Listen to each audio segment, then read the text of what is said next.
podcast IMO.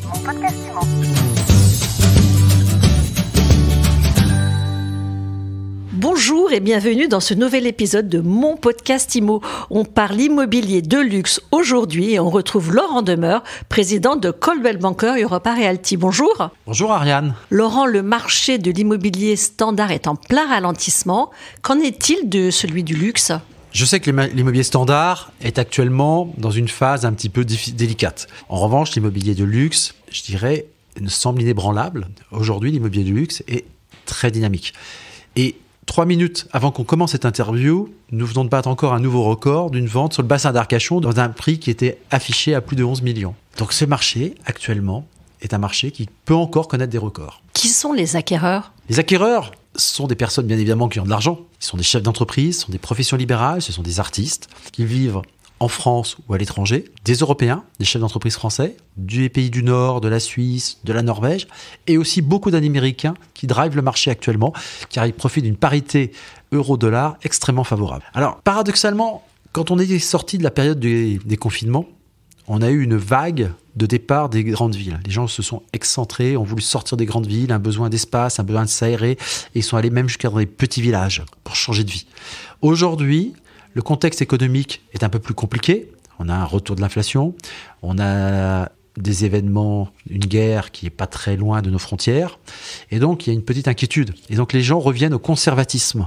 On revient aux vraies valeurs, aux valeurs sûres, historiques, et on revient vers Paris, on revient vers les grands spots d'immobilier de luxe, et toujours et naturellement la côte atlantique. On revient au traditionnel, en fait, à la tradition. Biarritz, Arcachon, La Baule, Cannes, Aix-en-Provence, Monaco, les stations de montagne, Megève, Chamonix. Voilà, on revient aux vraies valeurs, parce qu'on revient à des objets immobiliers qui préservent le patrimoine, là où il y a toujours une offre et une demande. Est-ce que vous aviez constaté un effet Emily in Paris au niveau de la saison 1, saison 2 ? Est-ce qu'avec la saison 3, le phénomène s'accentue ? J'espère qu'on aura Emily in Paris 27, 29, 30, parce que chaque saison d'Emily in Paris nous apporte une explosion des demandes qui arrivent de l'étranger, et nous le voyons immédiatement sur nos sites internet. Dès la sortie d'Emily in Paris, nous voyons des progressions importantes des consultations sur nos sites internet en provenance des États-Unis et de l'Angleterre. Est-ce que Londres, qui était longtemps en tête aussi des destinations phares pour cette clientèle de prestige, est-ce que New York sont toujours dans le top 3 ? Londres et New York, avec Paris, c'était une compétition. Il y a 10 ans, quand nous avions lancé Coldwell Banker en France, Paris était à la traîne dans la compétition. C'était l'élection à l'époque du président Hollande. On était dans des situations économiques avec des plans d'impôts massifs. Paris était en train de décrocher par rapport à Londres et à Manhattan. Aujourd'hui, tout s'est renversé. Londres est sorti de l'Union européenne avec le Brexit. Ce n'est plus une capitale européenne. Il y a une très forte inflation. Il y a des retours de grève massives. Je dirais que Londres est un peu dans le dur. Manhattan, le marché immobilier s'est retourné parce que les taux d'intérêt sont montés autour des 7% aux États-Unis avec un taux d'inflation de l'ordre de 8. Et suite au Covid, New York est redevenu une ville assez dangereuse. Paris reste donc aujourd'hui dans la compétition et domine complètement la compétition, seule en tête étant la seule capitale où on peut à la fois prendre du plaisir et sécuriser son investissement. La baisse des prix au niveau du luxe, vous ne l'observez pas du tout ? Non, il n'y a pas de baisse de prix. Il y a des ajustements par endroit sur certains quartiers ou certaines propriétés. Il y a une stabilisation. Mais en tout cas, l'immobilier de luxe contribue à ralentir une éventuelle crise économique qui arriverait. Alors, il y a des statistiques qui sont sorties, des prévisions ces derniers jours, et beaucoup de professionnels de l'immobilier parlent d'une baisse des prix de 5 à 10% sur 2023. Vous écartez ce scénario ? Sur l'immobilier classique, traditionnel, il va y avoir vraisemblablement une baisse des prix, ce qui est vrai. Parce que les taux d'intérêt ayant augmenté, même s'ils reviennent sur un niveau tout à fait normal, comme en 2018, les taux d'intérêt ayant augmenté, ça contribue à baisser évidemment le pouvoir d'achat des ménages. En revanche, sur l'immobilier de luxe, nous ce qu'on voit, c'est des personnes qui sortent l'argent de leur portefeuille boursier pour investir cash dans du très bel immobilier. Ils ne sont pas du tout sensibles à la notion d'inflation et de taux d'intérêt. Et donc sur notre segment à nous n'attendons pas à une correction de marché ou éventuellement selon certaines régions, mais corriger 1 à 2% éventuellement, même sur certaines régions, quand on a augmenté de 35 à 45 sur 5 ans, ce n'est pas une baisse. Vous venez de réaliser une étude sur le marché ville par ville avec Priceable sur les prix de l'immobilier. Vous pointez l'émergence de nouveaux territoires de luxe. Oui, parce qu'en fait, on vit dans un phénomène de rareté.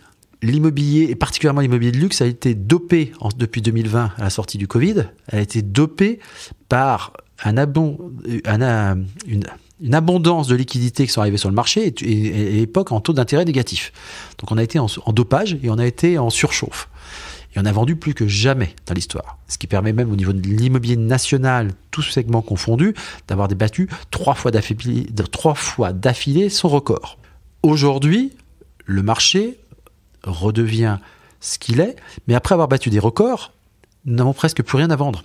Et dans certains endroits, comme le Cap Ferret, comme Biarritz, comme Paris-Rive-Gauche, il n'y a quasiment plus rien à vendre. Ce qui fait qu'on est obligé de s'excentrer en allant vers des nouveaux territoires, comme par exemple Andernos, comme par exemple Canet-Roussillon, où on a des clientèles qui viennent se reporter parce qu'elles ne trouvent plus et elle est prête à s'excentrer parce qu'elle a besoin d'acheter et elle a envie d'acheter. Donc en fait, ce qui pourrait faire basculer le marché, c'est que les vendeurs mettent en vente massivement leurs biens et c'est pas d'actualité à vous écouter.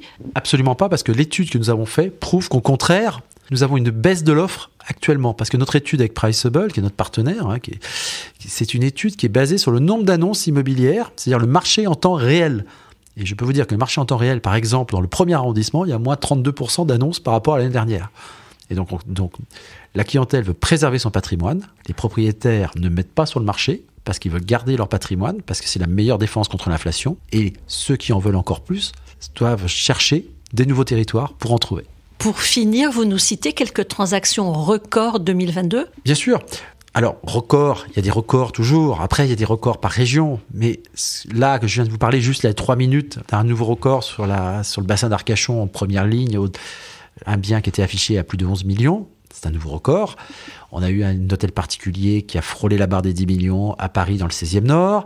On a des ventes records à Mougins. On a une propriété record sur Osgore à 8 millions. Donc on a un certain nombre de records au niveau local. Et c'est vrai que sur certains marchés, un record peut être 2 et 3 millions. Comme sur certains marchés, un record peut être à 15 ou 20. Ce qui compte, c'est avant tout, bien évidemment, les records, c'est fait pour être battus. Mais ce qui est important, c'est que globalement, nos clients soient heureux. Merci beaucoup, Laurent Demeure. Ce qu'on retient, en fait, c'est que l'immobilier de luxe est à contre-courant de l'immobilier classique. Actuellement, oui. Nous ne sommes pas contre-courant. Est-ce que cela durera ? Je le pense. Merci à vous. Je rappelle que vous êtes président de Coldwell Banker, France, Monaco, Suisse, Belgique, Luxembourg et d'autres pays. Et à très bientôt. Merci. Mon podcast IMO.